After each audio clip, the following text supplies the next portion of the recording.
First, the top news headlines. Manipur's Marzing Hill ropeway enters trial phase, set to revolutionize tourism and accessibility in the region.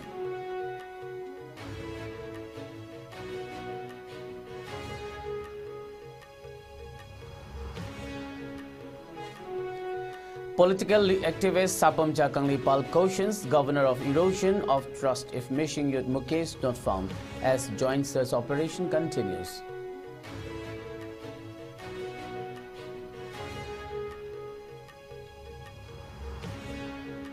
Curfew partially relaxed in Churachandpur district. Residents allowed to buy essentials. Sensitive areas remain under tight security.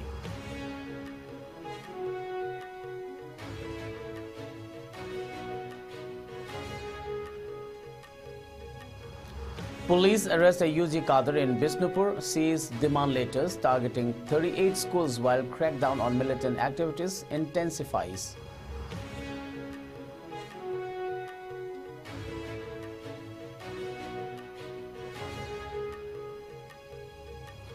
Manipur Traffic Police collect 9.94 lakh rupees in fines during Yaksang Festival, issuing 522 challans and enhanced safety measures.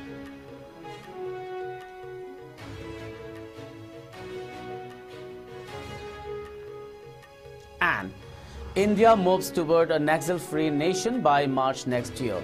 22 Maoists killed in Chhattisgarh during joint security forces operations.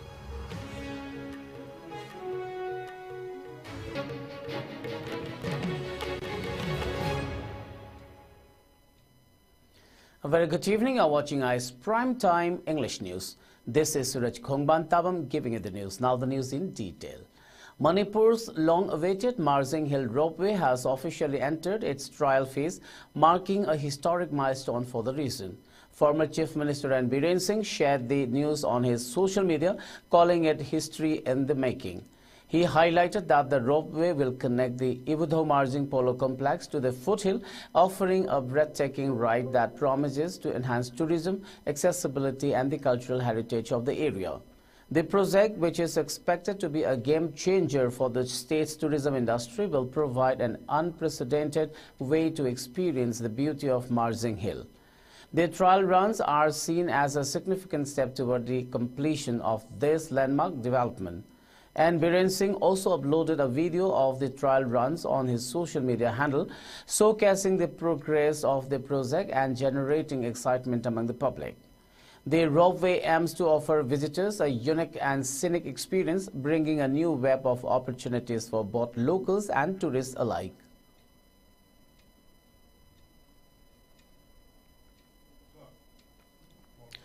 Political activist Sapamcha Kanglipal warned the governor of Manipur that the people of the state would lose complete trust in the government under president's rule and the peace process led by Home Minister Amit Shah if efforts to locate a missing youth were unsuccessful.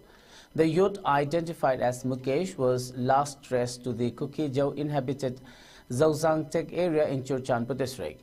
Kanglipal made this statement during a sit-in protest held at the Kaisampat Lemazamlikai Community Hall, where he demanded the safe rescue of the 20-year-old who had gone missing on Sunday afternoon. It is reported that a joint search operation was underway involving Manipur Police, Assam Rifles and Central Armed Police Force personnel. These forces have been conducting operations in various districts including Imphal West, Imphal East, Churachandpur, Bishnupur and Kangpokpi with the help of tracker dogs to locate the missing youth.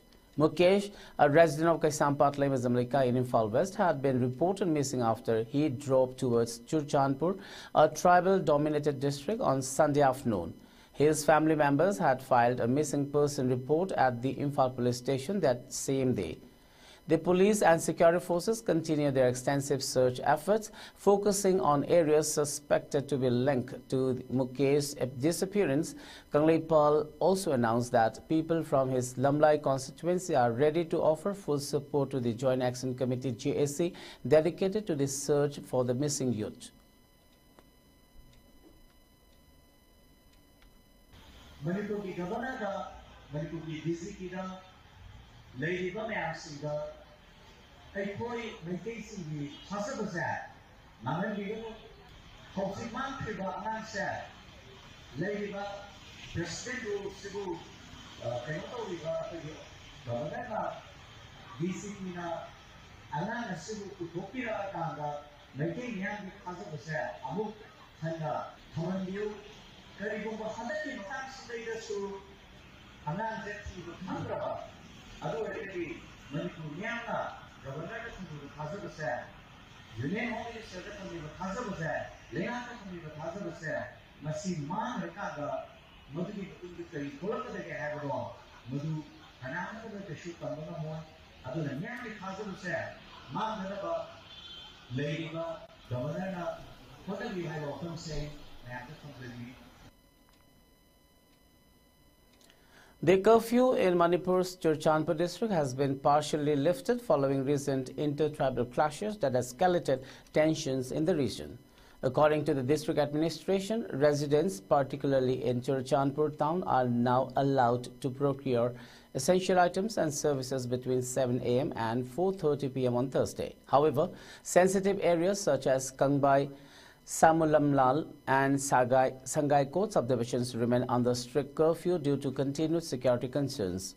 Police and security forces have heightened surveillance measures, including flag marches and strict actions against curfew violators and troublemakers. Various civil society organizations, MLAs, church leaders and stakeholders have appealed for peace amidst the unrest. Meanwhile, in a move toward stability, 12 Kuki, Jomi and Mar organizations in Churachandpur have agreed to establish a joint peace committee aimed at monitoring the situation and preventing further misunderstandings. The recent escalation in tensions stemmed from a violent clash 2 nights back, resulting in 1 fatality and multiple injuries.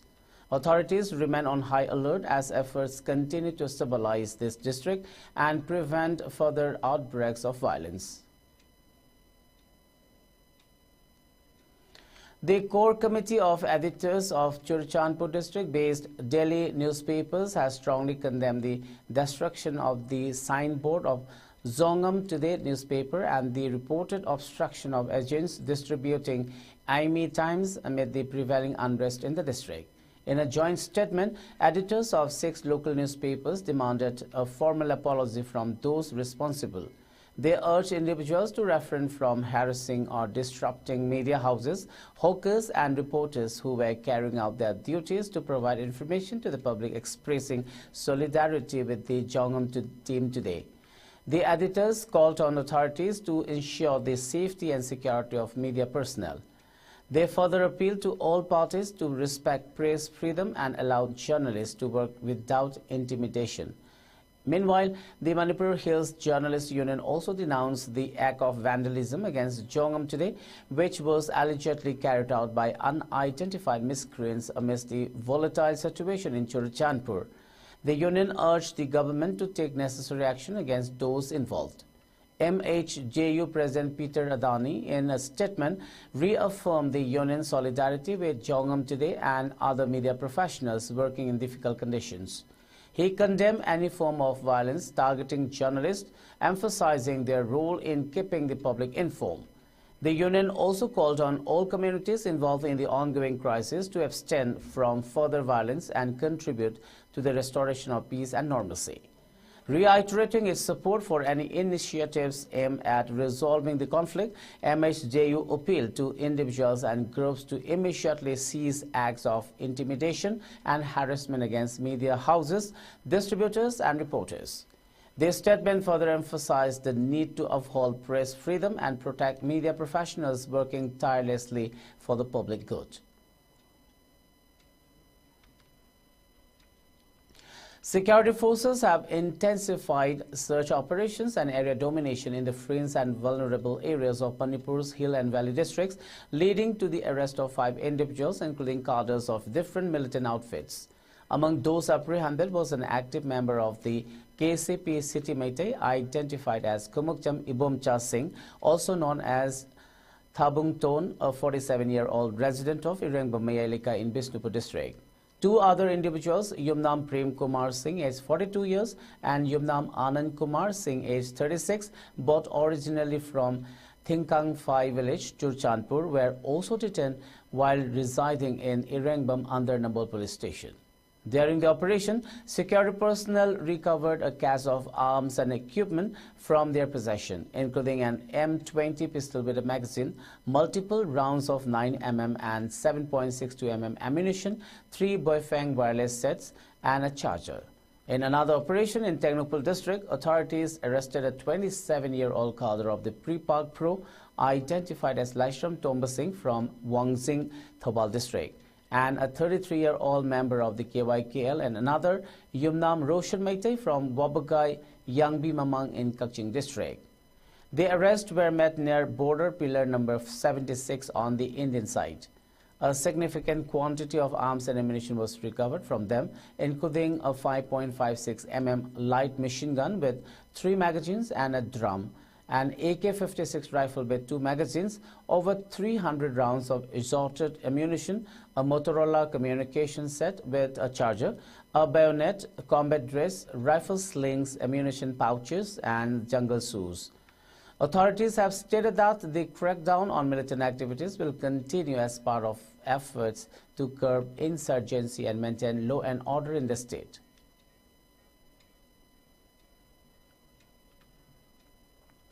In another operation, police arrested one individual with 8 numbers of demand letter of the proscribed Socialist Revolutionary Party, Sorepa, Kanglei Park, along with a list of 38 schools located in Bishnupur district from the Sandangkhon area under the jurisdiction of Kumbi police station. According to police, the arrested person is an active cadre of Sorepa Kanglei Park and said to be formerly a cadre of KCP Taibang Nganba, identified as Salam Brozen Singh, age 47, of Sagang Bazar, Mamang Likai of Bishnupur district. The person arrested is said to be involved in extortion activities and also threatening government officials. During the 5-day Yaosheng festival, the Manipur police traffic collected fines totaling 9.94 lakh rupees. A total of 522 challans were issued, marking a significant rise in traffic violations in Imphal. In preparation for the festival, the traffic wing of the Manipur Police implemented comprehensive safety measures to safeguard both pedestrians and motorists. Special efforts were focused on preventing incidents of drunken driving, triple riding, underage driving, and dangerous stunts on two-wheelers. The police deployed teams at key intersections and high-risk areas across the district to ensure better enforcement of traffic laws. In addition to the festival-related efforts, the traffic police also recorded 2,023 traffic violations between March 1st and March 18, 2025, which led to a total fine of 35.94 lakh rupees. This figure highlights the effectiveness of the enhanced traffic enforcement during the festival period. The increased monitoring and strict enforcement during the Yaosheng festival highlighted the commitment of the Manipur Traffic Police to ensure safer roads for all.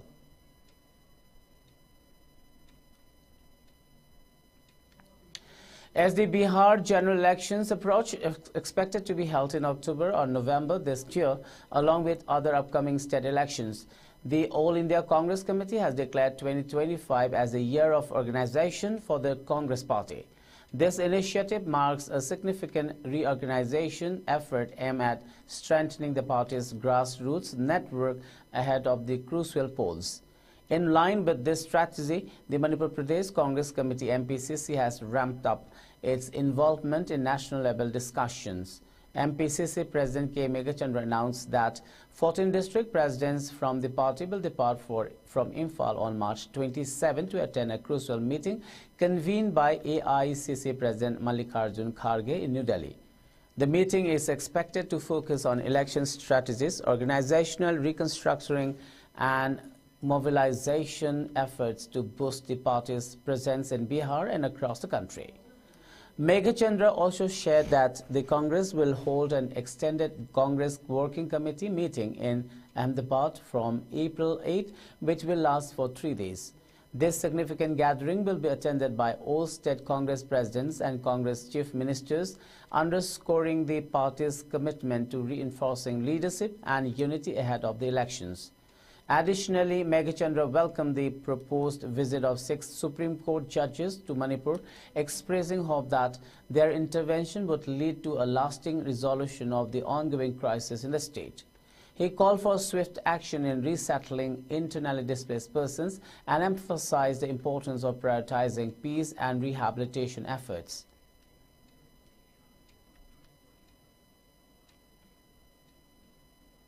Yeah, it's very unfortunate. The state government should take the sole responsibility, and this type of the kidnapping or something, it should not be happened because the such type of the incidents will disturb to bring back the normalcy in the state. So everybody needs to cooperate to the government, and also this type of unlawful activities should not be done, and it will disturb to bring back the normalcy in the state. And whatever every community should cooperate to bring peace. The force and kidnapping, murdering, burning of the houses will not bring peace in the state. And so I appeal to all the communities not to do such type of incidents or kidnapping, abductions, and attacking, cross-firing. It should not be happen in the future. This force cannot bring peace in the state. And I appeal to all the community. So we are all human beings. So we should create a good atmosphere in the state. Otherwise, there will be no understanding. If there is no understanding between the communities, then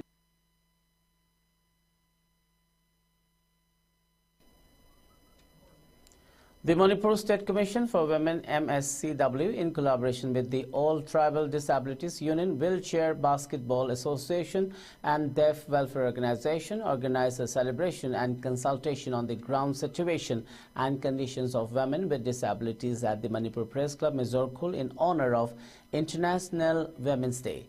The chairperson of MSCW, Tumlip Thingning from Monsang, emphasized that this event was the first of its kind in Manipur, specifically celebrating women with disabilities. She encouraged these women not to remain confined within the four walls of their homes, but to seek knowledge and create opportunities for themselves. Monsang highlighted that the MSCW had brought them together to celebrate their strength and share their stories. W. Bhajatombi Devi, Member Secretary of MSCW, expressed the Commission's readiness to extend support in all possible ways. She urged disabled individuals not to let societal pressures or prejudices hinder their progress. Bhajatombi stated that while no human being is perfect, everyone has some form of disability, and each differently able person possesses unique qualities. Drawing inspiration from Paralympians, renowned writers and singers, she stressed the importance of moral strength and knowledge of one's rights despite the hardships society might impose. The discussion during the event also focused on the challenges faced by women with disabilities in accessing essential services such as hospitals and police stations. MSCW members, including Laurimbam Dayabati Devi, T. Chonsin Koireng, and S.K. Sophia Moyon, were also present at the event, along with around 50 women with disabilities.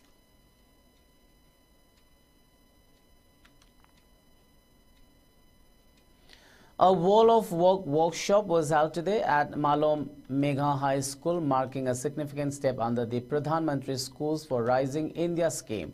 The workshop, focusing on vocational training, was inaugurated by Ravi Shankar Kumar, Deputy Secretary of the PhD Chamber of Commerce and Industry.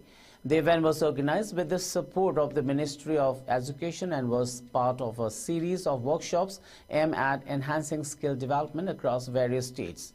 As part of the initiative, 31 workshops have been take place, and additional workshops will be conducted in 6 more states. In her address, the headmistress of Malom Megha High School, C.H. Damayanti, highlighted the importance of vocational training in shaping the future of students, especially in line with NEP 2020's emphasis on practical and hands-on learning experiences. She further stressed that such workshops play a key role in nurturing young minds and preparing them for the competitive world of work. The workshop also featured insights from various distinguished speakers, including Amandeep, resource person from NCRT, Kumukcham Renuka, Additional State Project Director, Samagra Shiksha, Secondary Manipur, and Lucy Thokchom, Coordinator of the PM Sri School Program.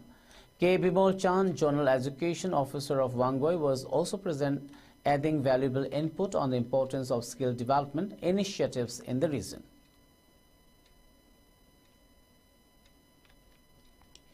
The Naga students of Manipur, under the leadership of the All Naga Students Association Manipur Ansam, organized a peace rally at N Satang village in Tengnupal district to protest the imposed border fencing and the scrapping of the Free Movement Regime (FMR) along the Indo-Myanmar border.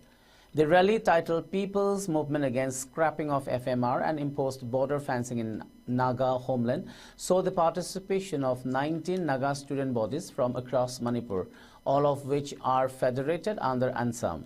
The rally participants, chanting slogans such as Reinstate FMR, Respect Framework Agreement, Stop Imposed Border Fencing, voiced their strong opposition to the government's actions, asserting their right to move freely within their own land without the need for identification cards.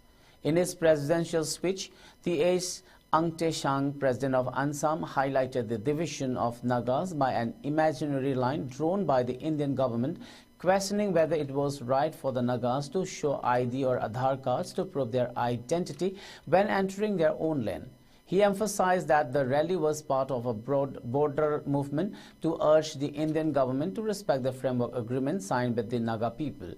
The rally also saw leaders from the 19 Naga student bodies calling for unity among the Nagas to fight against the scrapping of FMR and the construction of the border fencing. Andrea Anal, Speaker of Ansam, praised the Eastern Marine community and Satang villagers for their spirited opposition to the fencing project, urging all Nagas to protect their ancestral lands. The rally culminated in a march to the area where the border fencing construction had begun, with participants holding banners and placards to express their sentiments.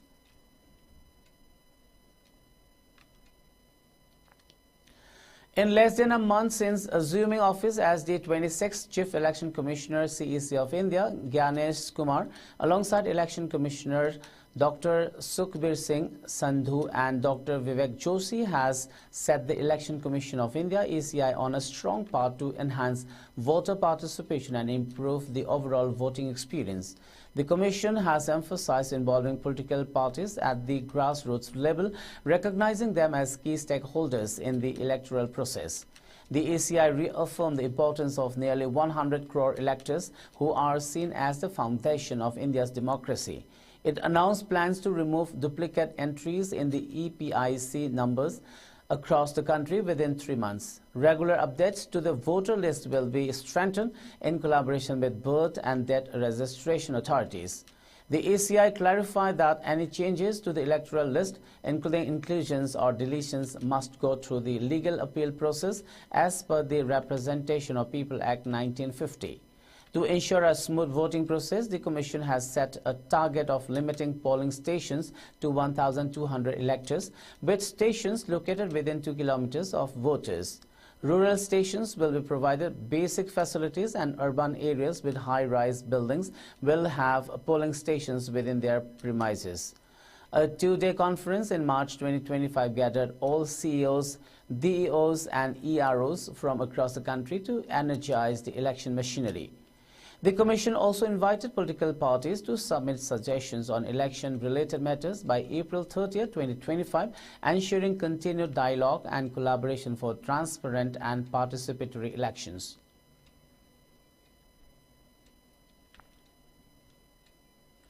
In a significant step toward achieving a Naxal-free India, Union Home Minister Amit Shah announced that the country is on track to eliminate Maoist insurgents by March 31st next year. This announcement follows a major success in Chhattisgarh, where a joint operation by the BSF and DRG personnel of the state police resulted in the death of 22 Maoists in 2 separate encounters.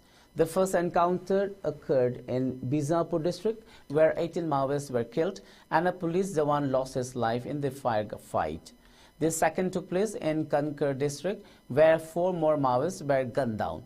The joint security forces deployed in the border areas of Bijapur and Dantewara as part of an anti-Naxal operation found a large cache of weapons and ammunition at the encounter sites. As the forces continue their search for additional bodies, the government reiterated its commitment to a zero-tolerance policy against Naxalites who refuse to surrender despite the various reintegration programs available. Taking to his official X handle, Amit Shah hailed the operation's success, declaring that India's resolve to combat Naxalism is stronger than ever, with the ultimate goal of a Naxal-free nation by next year's end.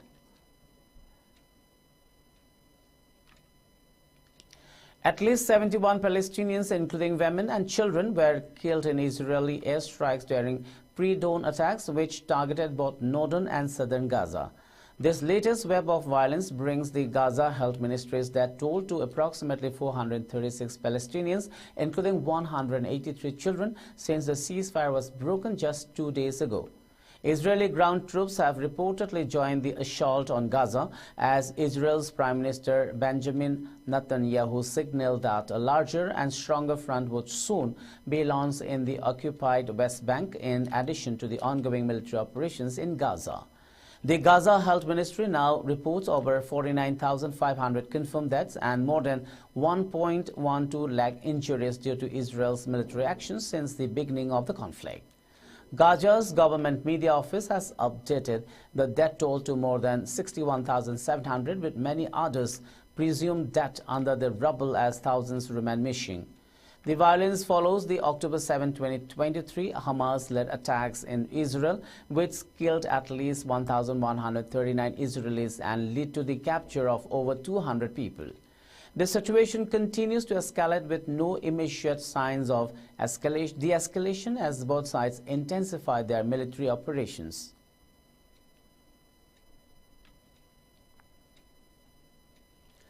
A major railway operator in Japan is set to build the world's first 3D printed train stations in just 6 hours.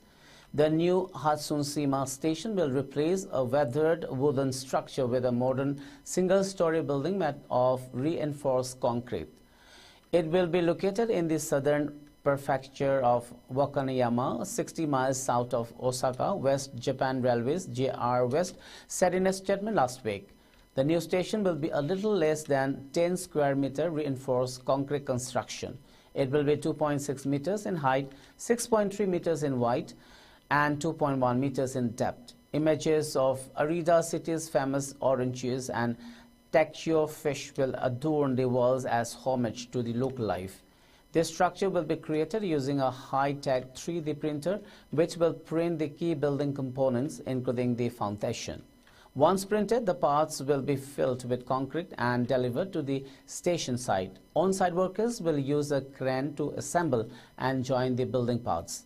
From taking down the old station to putting together the new one, the entire procedure will take only 6 hours to complete. On March 25th, construction will start after the final train leaves and be completed before the first train arrives the next morning. Before we wind up, let's have a quick look at the top news headlines once again.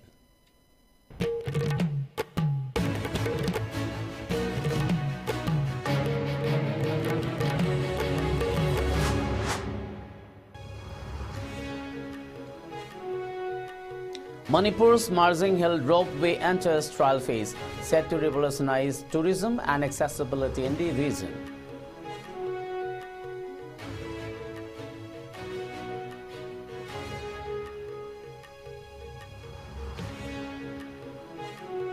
Political activist Sapamcha Kanglipal cautions governor of erosion of trust if missing yacht Mukesh not found, as joint search operation continues.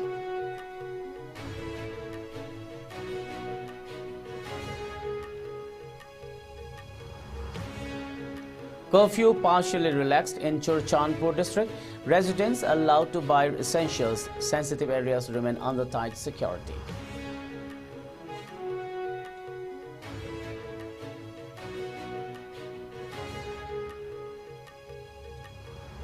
Police arrest a UG cadre in Bishnupur, seize demand letters targeting 38 schools while crackdown on militant activities intensifies.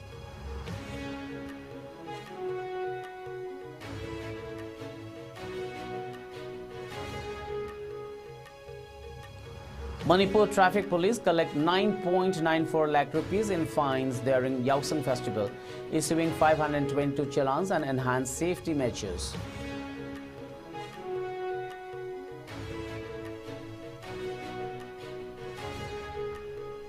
And India moves toward a Naxal-free nation by March next year. 22 Maoists killed in Chhattisgarh during joint security forces operations.